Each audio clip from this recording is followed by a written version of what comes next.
మా latest videos కోసం మా ఈ తెలుగు న్యూస్ ఛానల్ సబ్స్క్రైబ్ చేసి గంట సింబల్ యాక్టివేట్ చేసుకోండి. రేపే కార్తీక ఏకాదశి, ఉత్పన్న ఏకాదశి, పరమ పవిత్రమైన రోజు. ఇది కార్తీక శుక్రవారంతో కలిసి రావటం చాలా విశేషం. కార్తీక మాసంలో వచ్చే 2 ఏకాదశి తిథులు చాలా విశిష్టమైనవి. అసలు ఏకాదశి అన్న దేవతే కార్తీక మాసంలో జన్మించిందని ఓ నమ్మకం. అందుకే కార్తీక బహుళ ఏకాదశిని ఉత్పత్తి లేదా ఉత్పన్న ఏకాదశి అంటారు. కార్తీక పూర్ణిమ తర్వాత వచ్చే కృష్ణపక్ష ఏకాదశిని ఉత్పన్న ఏకాదశి అంటారు. దేవతార్ధన ఏకాదశి తర్వాత వచ్చే ఏకాదశి ఇది. ఉత్పన్న ఏకాదశి ముఖ్యమైన ఏకాదశులలో ఒకటి. ప్రతి సంవత్సరం ఉపవాసం పాటించాలని ప్రతిజ్ఞ చేసే భక్తులు ఉత్పన్న ఏకాదశి నుండి ఏకాదశి ఉపవాసాన్ని ప్రారంభిస్తారు. పద్మపురాణం ప్రకారం ఈ ఉత్పన్న ఏకాదశి రోజున వ్రతాన్ని ఆచరించిన వారికి మోక్షం లభిస్తుంది. అయితే ఈ ఏకాదశి రోజు ఏం చేసినా చేయకపోయినా స్నానం చేసే నీటిలో ఇది ఒక్కటి వేసుకొని చేస్తే చాలు 7 జన్మల పాపాలు దోషాలు ఆ నీటితో పోతాయి. అపర కోటీశ్వరులుగా మారిపోతారు. ఈరోజు ఇలా స్నానం చేస్తే శ్రీ మహావిష్ణువు యొక్క అనుగ్రహం కలుగుతుంది. తెలిసి తెలియక చేసిన ఎలాంటి పాపాలైనా పోతాయి. 7 జన్మల దోషాలు పోతాయి. రోగాలు మనోవ్యాధులు పోతాయి. మీ శరీరంలోని నెగిటివ్ ఎనర్జీ పోతుంది. మీ శరీరానికి నూతన ఉత్తేజం వస్తుంది. తిరిగిలేని రాజయోగం పడుతుంది. ఏ పని చేసినా విజయం మిమ్మల్ని వరిస్తుంది. ధనధాన్యాలకు లోటు రాదు. మరి ఉత్పన్న ఏకాదశి రోజు స్నానం చేసే నీటిలో ఏం వేసుకుని చేస్తే సకల శుభాలు కలుగుతాయి అనే విషయాన్ని ఇప్పుడు మనం ఈ వీడియోలో వివరంగా తెలుసుకుందాము. ఫ్రెండ్స్, ఫస్ట్ అయితే ఈ వీడియోకి ఒక లైక్ కొట్టి మా ఛానల్ని సబ్స్క్రైబ్ చేసుకోండి. ఉత్పన్న ఏకాదశి మహత్యమును భవిష్యోత్తర పురాణంలో వర్ణించారు. ఈ ఏకాదశి వ్రతాన్ని మానవుడు భక్తి శ్రద్ధలతో ఆచరిస్తే లేదా ఈ ఏకాదశి మహిమను విధి నియమాలను శ్రవణం చేస్తే ఈ జన్మలో సుఖమును పొంది తదుపరి జన్మలో విష్ణు లోకాన్ని పొందుతారు అని శ్రీ సూతముని బ్రాహ్మణులతో ఋషులతో చెప్తాడు. ధర్మరాజు ఒకసారి శ్రీకృష్ణుని, ఓ కృష్ణ, కార్తీక మాసంలో వచ్చే 2వ ఏకాదశి పేరు ఏమిటి? ఆ రోజు ఏం చెయ్యాలి అనే విషయాలను నాకు వివరించవలసినది అని అడుగుతాడు. దానికి సమాధానంగా శ్రీకృష్ణుడు ఇలా పలికాడు.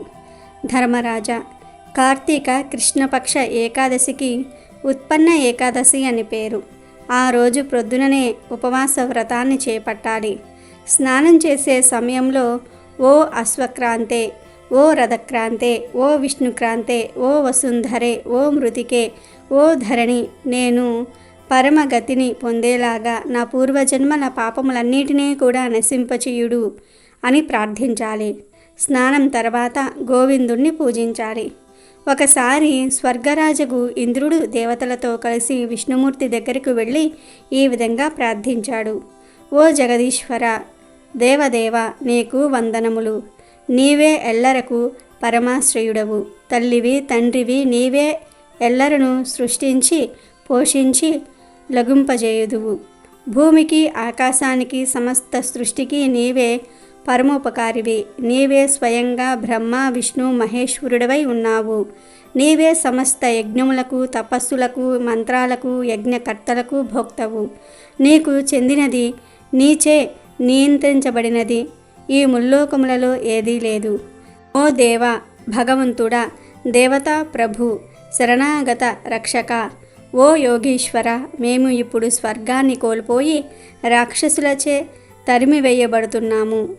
భీతితో నీ పాద పద్మాలకు శరణాగతులమైన మమ్ము రక్షించు. ఓ జగదీశ్వర, స్వర్గం నుండి ఇప్పుడు భూలోకమునకు పతనం చెంది మేము దుఃఖ సాగరంలో మునిగి ఉన్నాం. దయచేసి నా ఎడ ప్రసన్నుడవగుము అని ఇంద్రుడు నారాయణ్ణి వేడుకున్నాడు. ఇంద్రుని దయానీయమైన ప్రార్థనను వినిన విష్ణు భగవానుడు అతనితో, ఇంద్ర, దేవతలనే ఓడించిన ఆ అజేయుడగు రాక్షసుడు ఎవడు? వాడి పేరు ఏమిటి? వాడి శక్తికి మూలమేమిటి? ఇంద్ర, దీనంతటికి నిర్భయుడవై నాకు వివరించు అని అన్నాడు. అప్పుడు ఇంద్రుడు సమాధానమసంగుచు, ఓ దేవదేవ, భక్తోద్ధారక, పరమప్రభు, ఆ ఉగ్రదానవుని పేరు నాడీజంగుడు.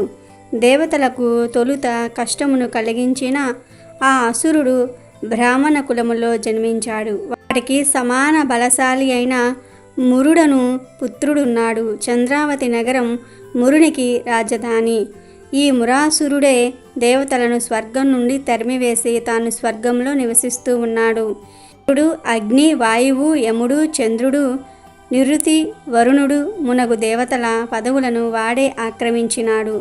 మేమందరము కలిసి కూడా వాడిని జయింపలేకపోతిమి.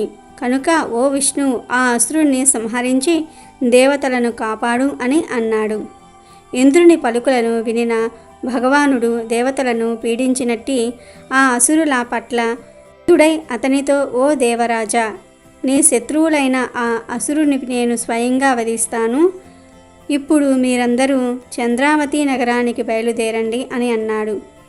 అప్పుడు దేవతలందరూ కూడా విష్ణు భగవానుని నాయకత్వంలో చంద్రావతి నగరానికి బయలుదేరారు. ఒక పక్క దేవతలు తమ చెంత ఉన్నట్టి వేల కొలది ఆయుధాలతో యుద్ధం సన్నుదులు అవుతూ ఉండగా, వేరొక ప్రక్క అసంఖ్యాక అసురసేన పరివృద్ధుడై మురాసురుడు గర్జించసాగాడు. దానులచు తీవ్రంగా దెబ్బతిని అదివరకే దేవతలు చెల్లాచెదురై ఉన్నారు. కానీ ఇప్పుడు దేవదేవునిచే నడుపబడుచు దేవతలు నిర్భీతిగా తమ ఎదుట నిలబడుటను చూసి దానవులకు తీవ్రమైన క్రోధం కలిగింది. ఇక అలా దేవదానవుల మధ్య యుద్ధం మొదలైంది. ఇతర దానవులను ఓడించటం విష్ణువుకు సులభమే అయినప్పటికీ మురాసురుణ్ణి ఓడించటం మాత్రం అతనికి కష్టతరమైంది. ఎన్ని ఆయుధములను ప్రయోగించినప్పటికీ మురాసురుణ్ణి వధించటం సాధ్యపడకపోయేసరికి భగవానుడు ఆ దానవునితో ముష్టి యుద్ధానికి దిగి 10,000 సంవత్సరాలు పోరాడాడు. చివరికి భగవానుడు ఆ అసురుడితో పోరాడి అలసిపోయి బదరికాశ్రమానికి వెళ్ళాడు. బదరికాశ్రమంలో భగవానుడు హేమవతి అనే సుందరమైన గృహంలో ప్రవేశించి విశ్రాంతి తీసుకున్నాడు. తదనంతరం ఆ దానవుడు విష్ణువుని వెంబడించి గుహలో ప్రవేశించాడు. అచట విశ్రాంతి తీసుకుంటున్న విష్ణువును చూసి అతడు చంపడానికి సన్నద్ధుడయ్యాడు. అప్పుడు దేదీప్యమానమైన దేవి విష్ణుమూర్తి శరీరం నుండి ఉత్పన్నమై నానా విధములైన దివ్య ఆయుధములను కలిగినదై ఆ అసురునితో పోరాడటం మొదలుపెట్టింది. దీర్ఘకాలం యుద్ధం చేసిన తర్వాత ఆ దేవి చివరకు అసురుని శిరస్సును ఖండించి వేసింది. తమ నాయకుడు చనిపోవటంతో మిగిలిన అసురులు భయంతో పాతాళ లోకానికి పారిపోయారు. విశ్రాంతి నుండి మేల్కొనిన భగవంతుడు తన ఎదుట మురాసురుడు మృతి చెంది పడి ఉండడాన్ని, తేజోమయురాలైన దేవి ముకులిత హస్తి అయి ఎదుట నిలబడి ఉండడాన్ని గమనించి ఆశ్చర్యంతో, నీవెవరు అని ఆమెను ప్రశ్నించాడు. అప్పుడు ఆమె, దేవా, నేను నీ దేహంలో నుండి ఉత్పన్నమై ఆ అసురుణ్ణి వధించాను. నీవు విశ్రమించి ఉండడాన్ని చూసి ఈ అసురుడు నిన్ను వధించడానికి యత్నించాడు, కనుకనే నేను వీడిని వధించాను అని దేవి పలికింది. అప్పుడు భగవంతుడు ఆమెతో, దేవి, ఈ కార్యానికి నీ పట్ల నేనెంతో ప్రసన్నుడనైనాను. నీకు వాంఛితమైనది కోరుకో అని అన్నాడు. అప్పుడు ఆమె ఏదైనా వరమును ఇవ్వమని అడుగగా భగవానుడు ప్రసన్నతతో, దేవి, నీవు నా శక్తివి, ఏకాదశి శక్తివి. నీవు ఈ కార్తీక బహుళ ఏకాదశి రోజు ఉత్పన్నమైతివి కాబట్టి ఇకపై ఈ ఏకాదశి ఉత్పన్న ఏకాదశిగా ప్రసిద్ధి చెందుతుంది.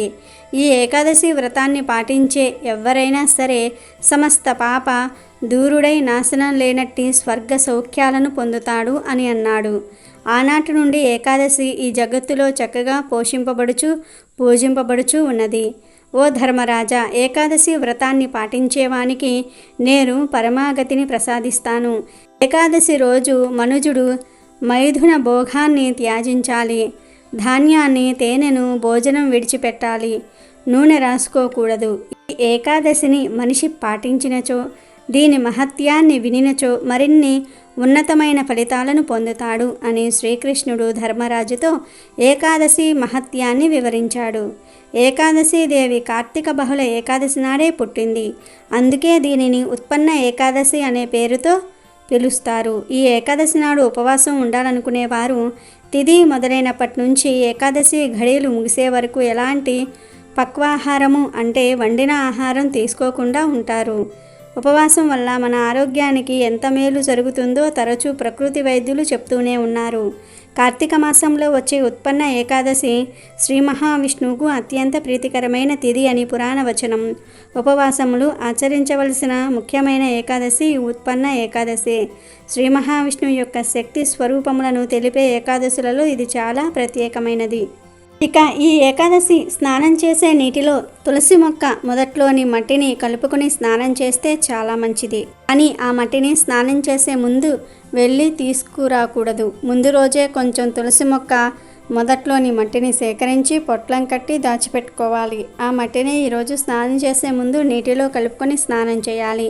అంతేగాని స్నానం చేయకుండా తులసి దగ్గరకు వెళ్ళవద్దు. ఇలా తులసి మొక్క మొదట్లోని మట్టిని తెచ్చి నీటిలో కలుపుకొని స్నానం చేస్తే ముందు అశ్వక్రాంతే రథక్రాంతే విష్ణుక్రాంతే వసుంధరే భృతికే హరమే పాపం యన్మయా పూర్వం సంచితం అయ హతేన పాపేన గచ్చామి పరమాం గతిం అనే మంత్రాన్ని జపించి ఆ తర్వాత స్నానం చేయండి. ఉత్పన్న ఏకాదశి రోజు ఇలా స్నానం చేస్తే చాలు 7 జన్మల పాపాలు దోషాలు ఆ నీటితో పోతాయి. అపర కోటీశ్వర్లుగా మారిపోతారు. ఈరోజు ఇలా స్నానం చేస్తే శ్రీ మహావిష్ణువు యొక్క అనుగ్రహం కలుగుతుంది. తెలిసి తెలియక చేసిన ఎలాంటి పాపాలైనా పోతాయి. 7 జన్మల దోషాలు పోతాయి. రోగాలు మనోవ్యాధులు పోతాయి. మీ శరీరంలోని నెగిటివ్ ఎనర్జీ పోతుంది. మీ శరీరానికి నూతన ఉత్తేజం వస్తుంది. తిరిగిలేని రాజయోగం పడుతుంది. ఏ పని చేసినా విజయం మిమ్మల్ని వరిస్తుంది. కనుక అందరూ కూడా ఈరోజు ఈ విధంగా స్నానం చేసి శుభ ఫలితాలను పొందండి. అమెజాన్లో బెస్ట్ డిస్కౌంట్స్ కోసం వీడియో డిస్క్రిప్షన్లో లింకు ఉంది, చూడండి. అలాగే మా టెలిగ్రామ్ ఛానల్ సబ్స్క్రైబ్ చేసుకోండి.